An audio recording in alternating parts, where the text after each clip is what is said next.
সুস্থ হওয়ার আশায় করতে হয়েছিল অপারেশন, কিন্তু সেটি কোনো হাসপাতালের ওটিতে নয়, নিজ বাড়িতে, তাও নাকি ব্লেড দিয়ে। এরপরেই শুরু হয় রক্তক্ষরণ, অসহনীয় যন্ত্রণা আর মৃত্যুর সঙ্গে লড়াই। এমন গুরুতর অভিযোগে চিকিৎসকের বিরুদ্ধে ক্ষোভে ফুঁসছেন স্থানীয়রা। মানিকগঞ্জের সিংগাইর উপজেলার তালেবপুর গ্রামের তারাবানুর গোপনাঙ্গের পাশে একটি সিস্ট ধরা পড়ে। পরিবারের অভিযোগ, স্থানীয় প্যারামেডিক পরিচয়ধারী তুষার ফকির ওষুধ দেওয়ার পর নিজেই অপারেশনের প্রস্তাব দেন। পরিবারের আপত্তির পরও গেল ৩ জুন বাড়িতেই একটি ব্লেড দিয়ে সিস্ট অপসারণ করেন তিনি। জ্বর নাকি ডেকে তুলেন পুরা কথা বল পরে কইছি নাকি পরে কইলে কার্টুন লাগবো। তো আমার আব্বা বলে না করছে যে এটা কার্টুন লাগবো না, কয় না কাটতে পারে পয়জন না করে বাইর করে পাতে এটা সারবো না।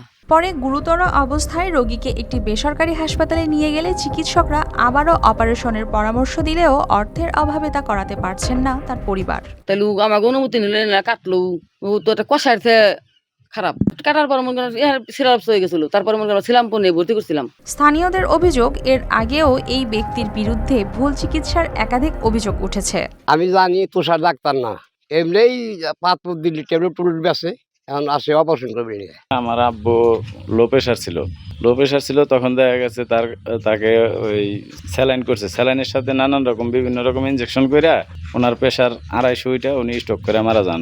আমি ওর বিচার চাই, সুষ্ঠু বিচার চাই। অন্যদিকে অভিযুক্ত ডাক্তার সব অভিযোগ অস্বীকার করে দাবি করেছেন, উদ্দেশ্যমূলকভাবে তার বিরুদ্ধে চালানো হচ্ছে অপপ্রচার। ভোক্তা অধিদপ্তর আসছিল, ভোক্তা অধিদপ্তরের অফিসে আমাকে ডাকছিল, আমি গিয়েছিলাম।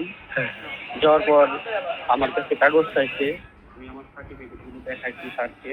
আচ্ছা, আমার কাগজ সব ঠিক আছে, কিন্তু আমি কোনো অপারেশন করি নাই। যে রোগীটার কথা বলছে এগুলো হচ্ছে ওই রোগীর বাড়িতে। আমি রোগীর ছেলের কাছে জিজ্ঞাসা করছিলাম, তারা বললো যে ভাই আমি এই ব্যাপারে কিছুই জানি না।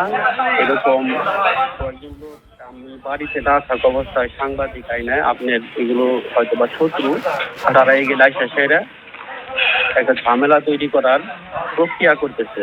তবে অভিযুক্ত পলি চিকিৎসকের বিরুদ্ধে তদন্ত করে ব্যবস্থা নেওয়ার আশ্বাস দিয়েছেন এই কর্মকর্তা। তার এলাকায় করে বা অন্য কোথাও করে, অবশ্যই এটা আইনের আওতায় আনতে হবে। আপনি আমাকে ইনফরমেশনটা দিয়েছেন, আমি মাধবপুর গ্রামে আটি গ্রামে যেখানে এই লোক আছে, আমি অবশ্যই এটা খোঁজ নেব এবং এটা যদি সত্য হয় তার বিরুদ্ধে অবশ্যই আমরা আইনানুগ ব্যবস্থা গ্রহণ করব।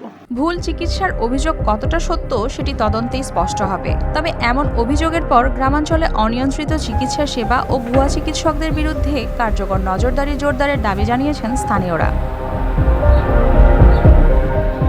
News desk, RTV।